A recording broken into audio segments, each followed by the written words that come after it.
Tendo, pois, Festo assumido o governo da província, 3 dias depois subiu de Cesareia para Jerusalém. E logo os principais sacerdotes, os maiorais dos judeus, lhe apresentaram queixa contra Paulo e ali lhe solicitavam, pedindo como favor, em detrimento a Paulo, que mandasse ele vir até Jerusalém, armando eles uma cilada para matarem Paulo na estrada.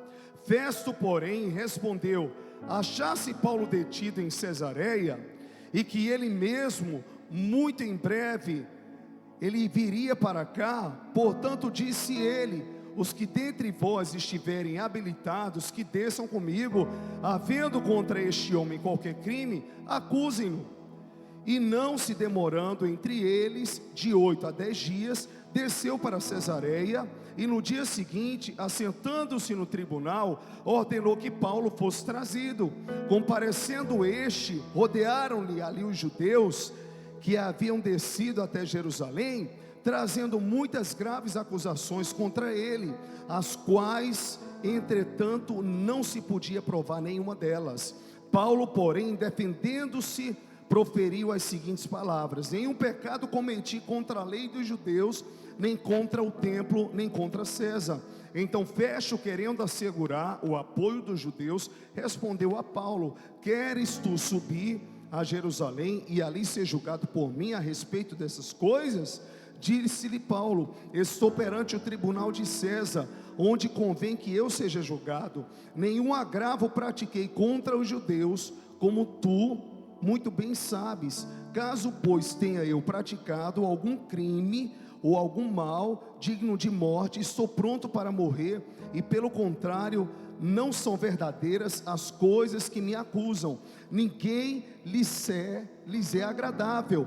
Pode entregar-me a ele, ou a eles ali. Apela para César. Então Festo, tendo falado com o seu conselho, respondeu para César ali e apelou para ele, para que ele pudesse ir até o seu encontro. Só até aqui. Curva a sua cabeça, feche os seus olhos, e eu quero estar orando por você mais uma vez nesta noite.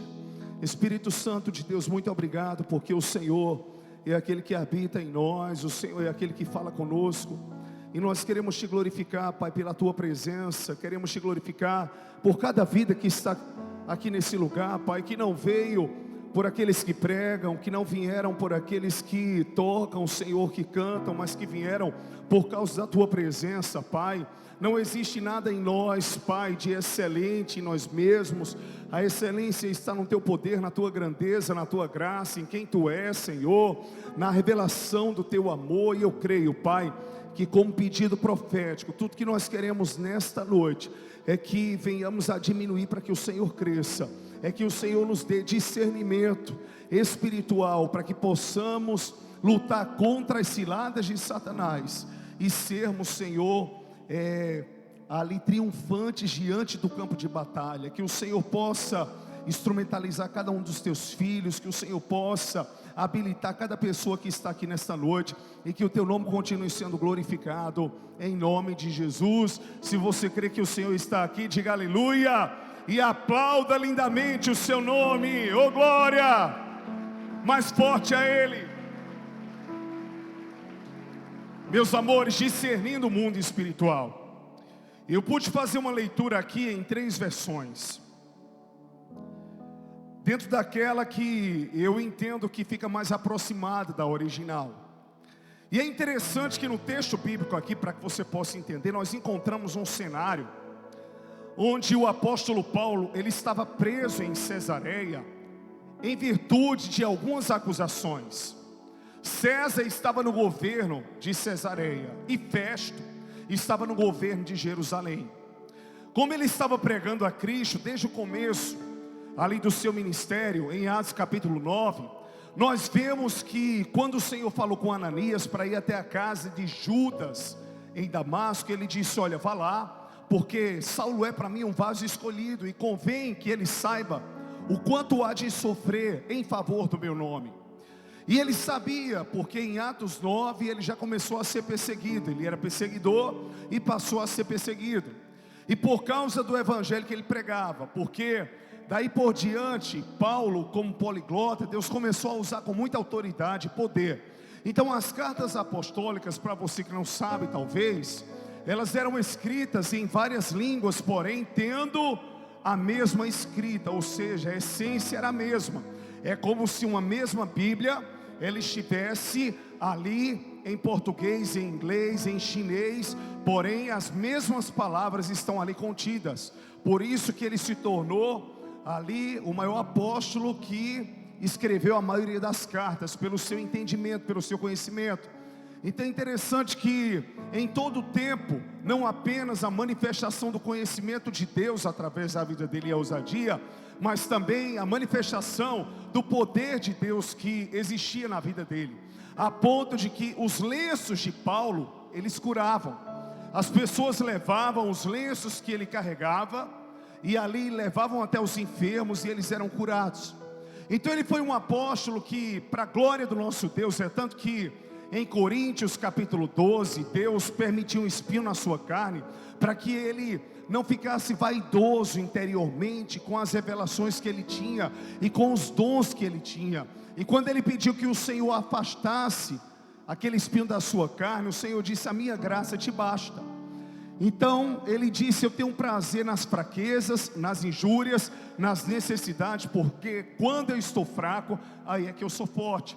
Então uma pessoa que é instrumento nas mãos do Senhor, como ele era, porque ele tinha revelações, Deus falava com ele, e além de tudo ele manifestava também conhecimento da palavra, conhecimento da linguística, era um homem extremamente inteligente, sabia sobre as leis humanas e sobre as leis bíblicas. Então, consequentemente, por ter várias características, o evangelho cresceu muito através da vida dele, porque havia a manifestação de poder, de graça. E além de tudo, o apóstolo Paulo, ele tinha uma característica muito peculiar. Ele sempre passava o legado, ele sempre instruía outros. Para você ter ideia, lá em Atos capítulo 16, mostra quando ele chama Timóteo para ser o seu discípulo, onde lá na frente Timóteo, ele passou a ser pastor da igreja de Éfeso. Então um homem que conheceu a Cristo, um homem que teve uma experiência com Deus, com as revelações sobrenaturais, um homem que tinha um conhecimento que, se nós fôssemos colocar aqui, ele nos nossos dias, tudo que perguntar sobre economia política, ele saberia falar. Tudo que você perguntar sobre administração, ele saberia falar. Tudo que você perguntasse sobre língua, levando ele para falar em francês, em japonês, em inglês, ele saberia falar. Consequentemente, os homens e as mulheres que passavam pela vida daquele homem, eles eram curados, eles eram restaurados, porque Deus usava ele com poder e com autoridade. Era alguém que tinha coragem e ousadia de confrontar ali o povo da Ásia, que era incrédulo, politeístas, os atenienses. Como ele chega lá e ele vê um altar, sabe, levantado ao Deus desconhecido, ali no Areópago, onde havia vários altares, e ele diz: olha, esse Deus que para vocês é desconhecido, ele foi o criador do universo e de tudo que nele há. Então Paulo, ele era ousado para chegar do nada e começar a falar do evangelho do Senhor Jesus, para começar a ser um canal nas mãos do Senhor. E o que é lindo dele é que ele sempre, mesmo preso, ele deixava um legado. Quando ele escrevia as cartas às igrejas, ou era repreendendo as igrejas, ou era encorajando. Olha que coisa linda, ele fala com Timóteo, vê que coração paterno: ao meu filho Timóteo, Timóteo, não fica triste não, desperta o dom de Deus que há em você, que foi delegado pela imposição das minhas mãos. Você não pode esquecer das orações da sua avó Lloyd, das orações e da fé da sua mãe Eunice, que também habita em você. Deus não nos deu espírito de covardia, mas de poder, de amor e de moderação. Então alguém que é um instrumento nas mãos do Senhor, alguém que intelectualmente ele é conhecedor, alguém que está à disposição de Deus, e que ainda chega em Atos capítulo 19 e 20, diz: eu não tenho por nada a minha vida preciosa para mim mesmo, contanto que eu cumpra o chamado e o ministério que eu recebi do Senhor Jesus, para dar testemunho do evangelho da graça de Deus. Um homem desse era muito invejado. Por quê?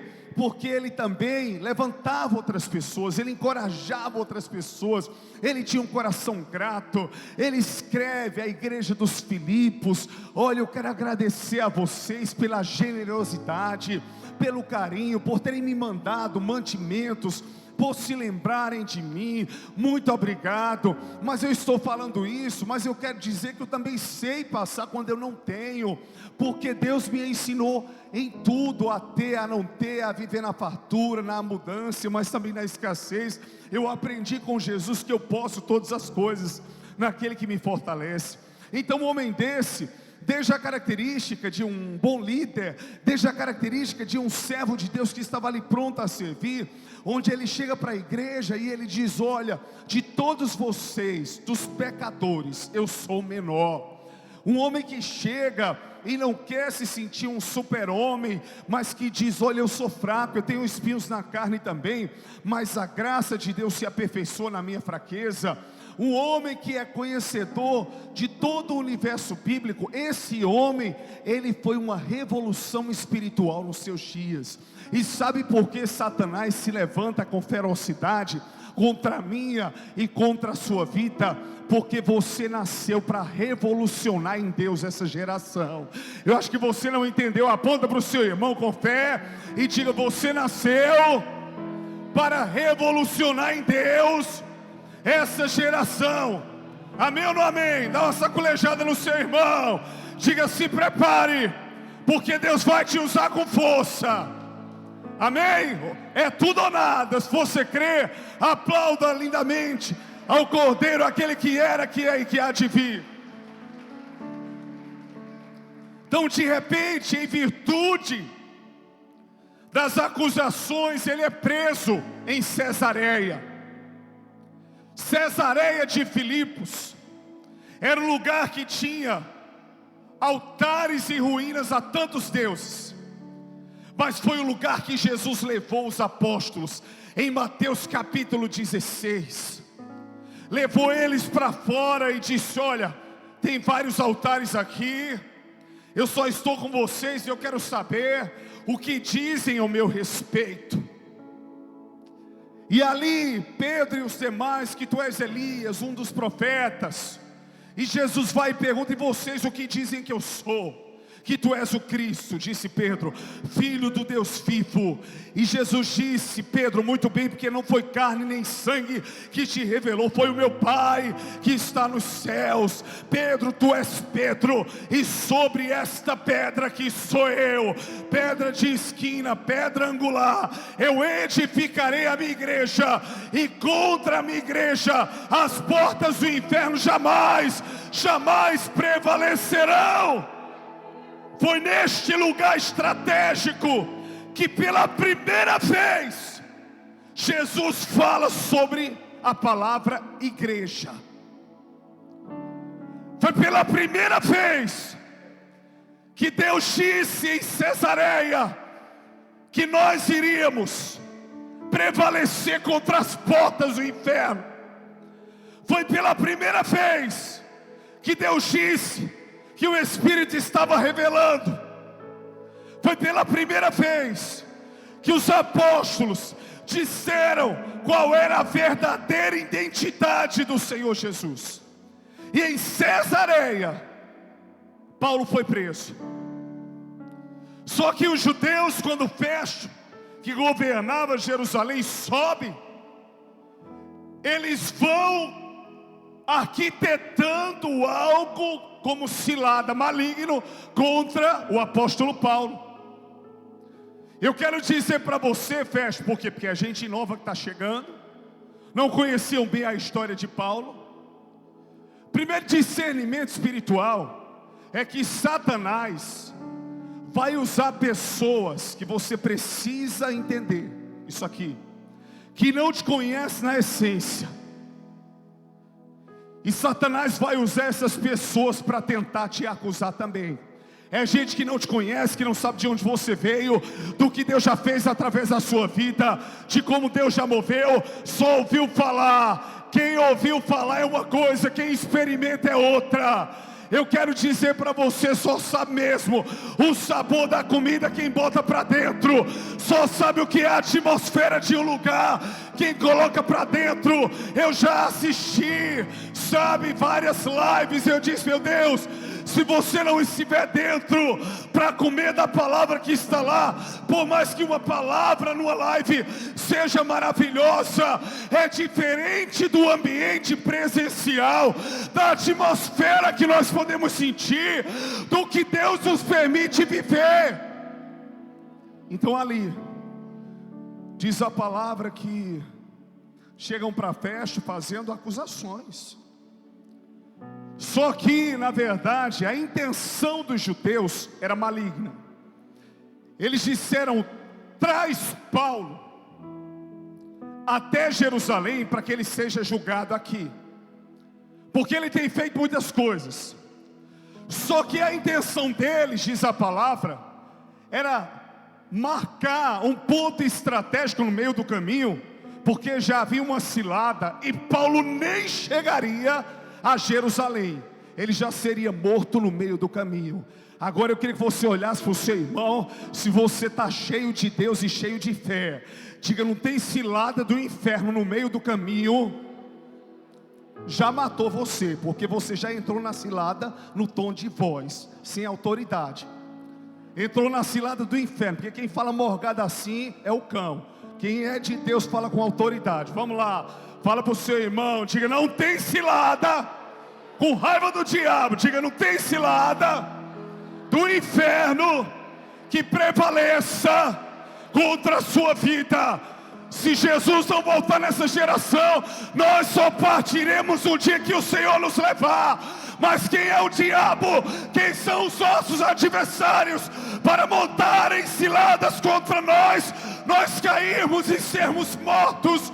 Nenhuma arma forjada do inimigo prevalecerá contra o povo de Deus. Se você faz parte dessa geração, diga aleluia e aplauda o nome do Senhor Jesus. Discernindo o mundo espiritual. Segundo lugar, diga para o seu irmão, Satanás sempre vai montar ciladas no meio do caminho. E aconteceu e acontece, né? Para vir para a igreja, o sapato que queria vir sumiu o outro par, sumiu a chave, sumiu a roupa. Cadê o meu óculos? Cadê a bolsa? O Uber cancelou, atrasou. A dor de cabeça apareceu. O marido ficou pronto, a esposa não ficou. O filho ficou. Aconteceu tanta coisa. Diga para o seu irmão, no meio do caminho é tanta coisa. Diga, o que vem de Deus, Satanás se levanta. Diga, mas ele não vai conseguir te deter. Várias pessoas, vários judeus arquitetaram matar Jesus, mas ele só morreu na hora certa. Ninguém toca no ungido de Deus se Deus não permitir. Ninguém ouse se levantar contra a menina dos olhos de Deus. Ciladas no meio do caminho, até como fizeram ali o rei da Assíria contra o rei de Samaria. Mas Deus sempre dava livramento, revelando ao profeta Eliseu. Balança o seu irmão e diga, a cilada vai ser montada, mas você não vai morrer. Diga para o seu irmão, diga, você não vai morrer. A pior coisa é uma pessoa vir com mentira. A pior coisa é uma pessoa trazer uma inverdade, porque eles disseram, tragam Paulo até Jerusalém para ser julgado. Aí vem Festo, até inocente nessa hora, ele diz, não vou trazer ele para Jerusalém. Já que vocês acusam ele, vamos nós até Cesareia. Já matou eles ali. Diga assim para o seu irmão, deixa eu só dizer uma coisa para você, não se vingue não, porque quem atira, atira no próprio pé. Você está entendendo? Você não tem que se auto-justificar.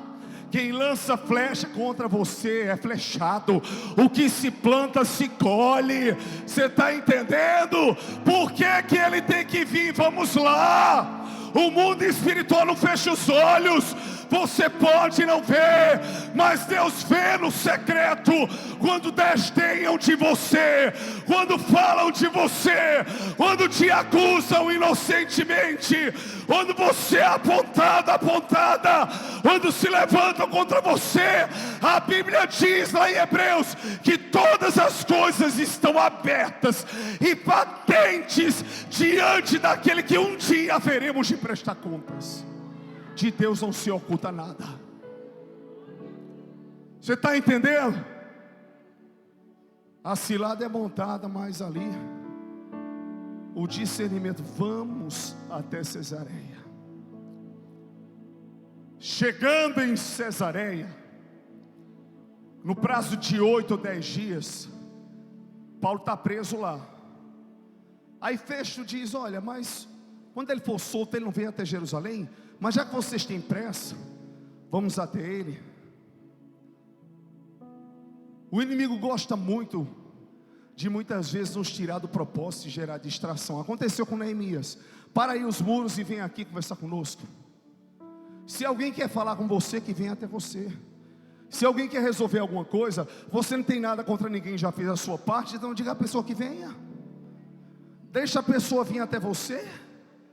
Por que que estão montando ciladas?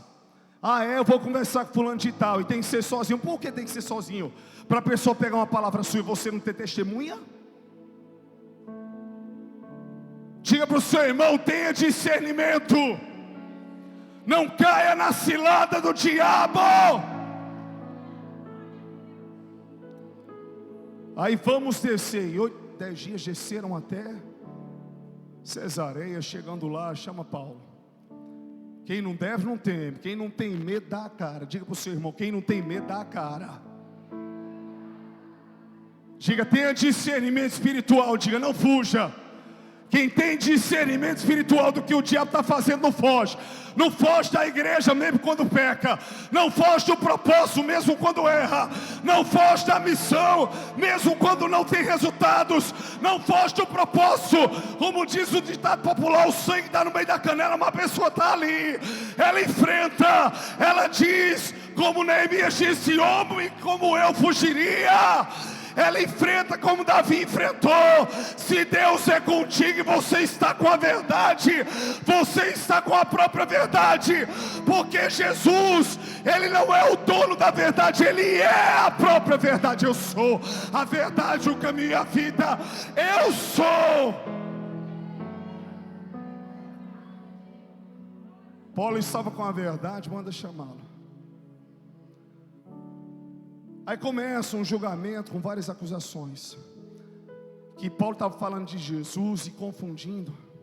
Só que Paulo conhecia as leis judaicas. Só que Paulo conhecia aquelas pessoas. Aí ele deixa eles falarem, mas não haviam acusações, mas não haviam provas. O pior de tudo é que nós temos uma igreja que se intimida com acusação. E a Bíblia fala que Satanás veio para roubar, matar e destruir. Ele é acusador. Maldição sem causa não me encontra pouso.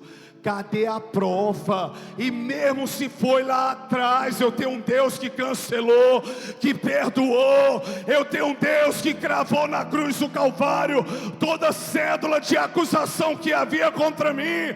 E hoje eu sou liberto, eu sou livre. Maldição sem causa não encontra pouso. Aí a intimidação vem. O que você vai cantar, ministrar da cara? Por quê? Você fez isso, você fez aquilo, você faz aquilo outro. Satanás diz: olha, todo mundo está sabendo mentira. Alguém chega para você e diz: todo mundo fala, são 2 ou 3 pessoas. Quer pegar a pessoa na mentira?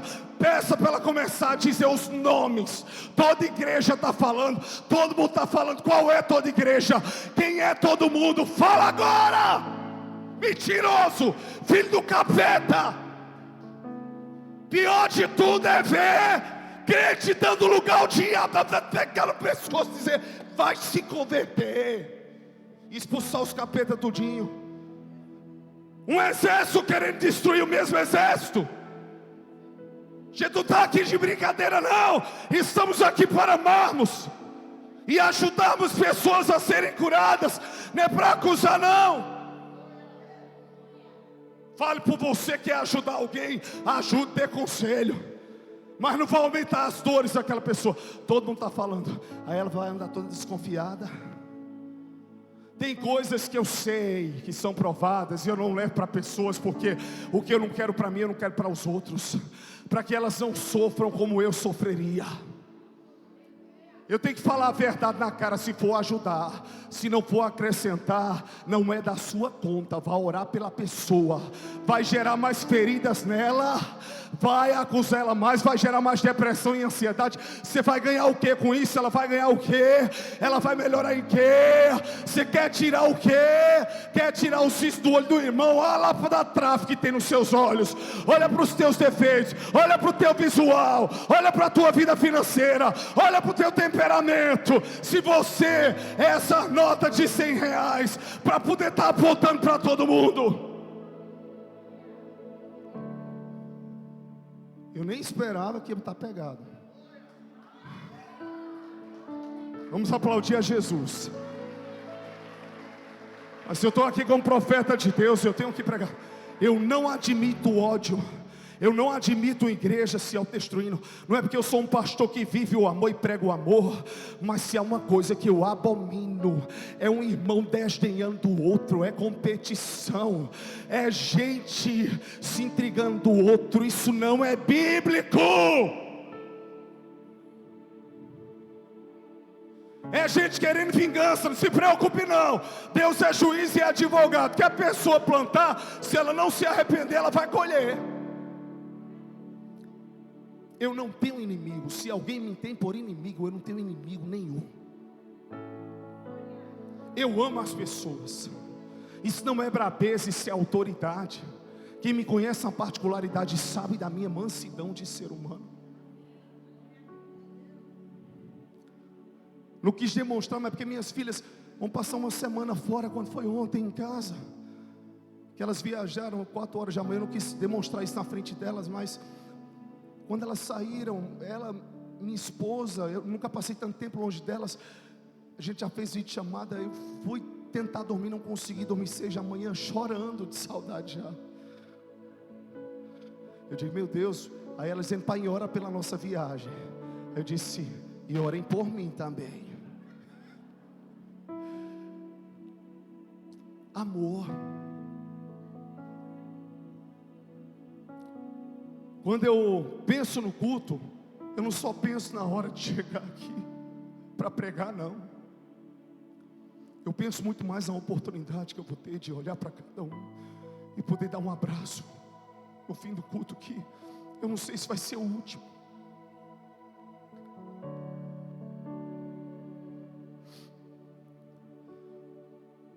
No dia que alguém olhar para o pastor André, você pode dizer o seguinte: aquele homem, ele buscou exalar Deus, amor e vida pelas pessoas. Nunca arquitetei o mal contra ninguém. Se eu já errei contra alguém, é porque eu sou ser humano, mas nunca foi intencionalmente. Então chegaram para Paulo e ele se apresentou. E quando ele se apresentou, ele deixou eles falarem. Não haviam provas. E ele disse: olha, nada do que eles falam, porque a acusação era que Paulo estava gerando confusão. Quando a gente prega a verdade, nós não estamos gerando confusão. A confusão está dentro da pessoa, porque ela não quer mudar o caráter. e ela está em conflito. Se eu estou pregando sobre Cristo, estou dizendo que está certo, isso aqui está errado, eu não estou gerando confusão nas pessoas. Elas que vivem em confusão, porque elas não querem negar a si mesmas, tomar a sua cruz para seguir a Cristo. Elas não querem crucificar a sua carne. Então não tinha fundamento. E nem podemos obrigar pessoas a fazerem aquilo que elas não querem fazer.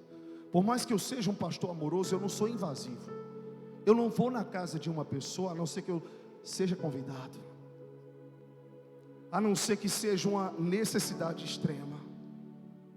Eu sei respeitar a privacidade das pessoas. Eu sei respeitar o lugar delas. Eu só sou invasivo se for um caso de urgência, de necessidade, de vida ou morte. Aí a gente tem que intervir. Mas nós não podemos obrigar as pessoas, mas temos que cumprir a nossa missão de pregarmos o Evangelho. E o apóstolo Paulo, ele falou, e eu quero finalizar porque essa ministração daria parte 2. Mas quando ele foi acusado, ele disse: eu não vou subir para Jerusalém, porque Festo disse: olha, então vamos para Jerusalém, e lá você vai ser julgado por mim. Diga assim para o seu irmão, diga: onde o diabo tentou te prender, lá mesmo você vai ser livre. O que Paulo estava dizendo é: eu não vou ser julgado em Jerusalém, eu fui preso em Cesareia. Deixe que quando vier até mim César, ele me julgará. E se for para morrer por Cristo, eu morro. Se for para ser entregue aos homens, eu serei. Se for para estar livre, eu também estarei. Eu estou pronto para tudo. O que eu não quero é negar quem eu sou em Deus e quem Deus é em mim. Agora eu não saio da posição que eu estou sem que Deus me autorize. Eu não vou subir para Jerusalém. Se a vergonha da prisão veio sobre a sua vida, em uma determinada etapa da sua história, é nesse mesmo lugar que vem a libertação e a glória de Deus sobre você. Em Atos 16, Paulo foi preso e açoitado, mas lá mesmo ele foi liberto. O lugar do cativeiro foi o mesmo lugar de salvação e o lugar de milagres. Enquanto eles adoravam, e por volta da meia-noite o terremoto veio. Diga para o seu irmão, diga: continue posicionado. Diga: continue posicionado. E eu quero fechar nessa noite dizendo que não foi Festo, não foi o rei, não foi em primeiro lugar o homem que soltou a Paulo, foi o próprio Deus que agiu com autoridade por muito tempo. Ele foi prisioneiro na terra, ele experimentou prisões, mas o seu coração nunca foi preso. Ainda que o sistema, ainda que a economia venha nos amordaçar, venha nos impedir de tantas coisas, o que importa é que o nosso coração, a nossa alma seja livre, seja livre. Quantos são livres aqui? Digam aleluia. Tenha discernimento espiritual. Fala para o seu irmão: não sai da posição. Diga: não sai da posição que Deus te colocou. Dá uma saculejada. Diga: vão querer te remanejar, mas não saia. Se daqui veio a vergonha, aqui também acontecerá dupla honra. Se aqui eu fui humilhado, é aqui que Deus vai me exaltar. Se aqui eu comi do pó, eu também vou comer e beber do melhor dessa terra. Levanta cheira e anda lá, maná. Se você crê nisso, aplauda Jesus. Você é um espelho que reflete a imagem do Senhor. Não chore se o mundo ainda não notou. já é o bastante Deus reconhecer o seu valor. Você é precioso, mais raro que o ouro puro de Ofim. Se você desistiu, Deus não vai desistir. Ele está aqui para te levantar. Se o mundo te fizer cair, você crê nisso? Discernimento espiritual vai trazer sobre você o entendimento de que Satanás vai usar pessoas que você achava que te conheciam, mas não te conhecem de fato, porque quem te conhece, quem te ama de verdade, não apronta com você o que aprontaram, não fazem com você o que fizeram. Segundo princípio, sempre existirão ciladas no meio do caminho, esteja atento em relação a isso. Mas Deus é poderoso para te livrar de todas as ciladas. Mas não creia que vai ser fácil, vai ser difícil, mas consiga passar por cima, porque você tem autoridade para pisar em serpentes, escorpiões e todo o poder das trevas. Terceiro princípio: que você tiver que falar, fale. Não fuja. A autoridade de Cristo está sobre você, ainda que venham te acusar, acusações vêm. Não existem provas, e mesmo que existisse, Deus já te absolveu. E em último lugar, não saia da posição que Deus te colocou. Tenha discernimento espiritual. Satanás quer mover o teu coração, ele quer gerar na igreja entretenimento. Você estava focado no chamado e em buscar a Deus. Aí eu vou dar um exemplo simples aqui do desequilíbrio. Aí de repente você agora está cuidando da saúde, que eu também cuido. Isso é maravilhoso. Aí você começa a perder os cultos porque você começa a malhar. Aí de repente agora apareceu um trabalho extra, aí você começa a perder os cultos porque você vai trabalhar. Aí você é muito fã de jogo, aí os jogos caem nas quartas-feiras, aí você começa a perder o culto porque você vai assistir o jogo. Você só tem aquele dia para ficar com tal pessoa. Você pediu tanto a Deus um relacionamento, aí agora você não está tão crente como você estava antes, porque você está no entretenimento do seu relacionamento. Você pediu tanto a Deus um filho, que é uma herança do Senhor, aí o filho nasceu, e há tantos meses você não vem para a igreja colocando a desculpa no filho. Você está entendendo? Deus não vai dividir a glória dele com ninguém não. Eu estou falando isso para você, de alguém que é pastor, que é pai, que cuida da saúde, que tem suas vontades, que era uma menina correndo na igreja e a outra no peito, e minha esposa lá, aos 9 meses tocando. Que geração mole é essa? Dá para sair para fazer isso, aquilo, mas não dá para sair para poder cultuar o Senhor? Tudo são entretenimentos que Satanás ele vai colocando, que não são pecados. Entendam, não é pecado você fazer essas coisas. Não é pecado você assistir jogo, misericórdia. Não é pecado você ir para a academia. Não é pecado você ter o seu time. Quem mais malha, corre sou eu mesmo. Gosto de uma comunhão. Nada do que eu citei aqui é pecado. É bênção de Deus. O pecado está na substituição e nas motivações erradas. Quando as minhas prioridades deixam de ser Deus para serem outras coisas. Você entendeu? Tudo na vida é um equilíbrio. Se você tiver equilíbrio, também não concordo. Por mais que você seja um crente fiel, primeiro ministério é a sua casa. Você está numa igreja onde você trabalha o dia todo. Estou dando um exemplo, e toda noite você tem que estar lá, você não tem tempo para a sua família. Nós não vemos assim, por isso que a gente não satura aqui de culto, segunda, quarta, quinta e sexta, e todos os dias, para que você tenha tempo de estar com a sua família, com o seu ministério, porque todo desequilíbrio é perigoso. Você está entendendo? Então, o ponto de equilíbrio é fundamental. Quem começa uma dieta brusca, se for pela saúde, muito brusca mesmo, lá na frente vai passar mal, depois engorda de novo. É melhor buscar hábitos alimentares saudáveis e ser devagar e contínuo, do que de repente você se frustrar com algo agora. Então eu sempre falo para as pessoas, muitas vezes o problema do ser humano são os extremos que ele escolhe. Você está entendendo?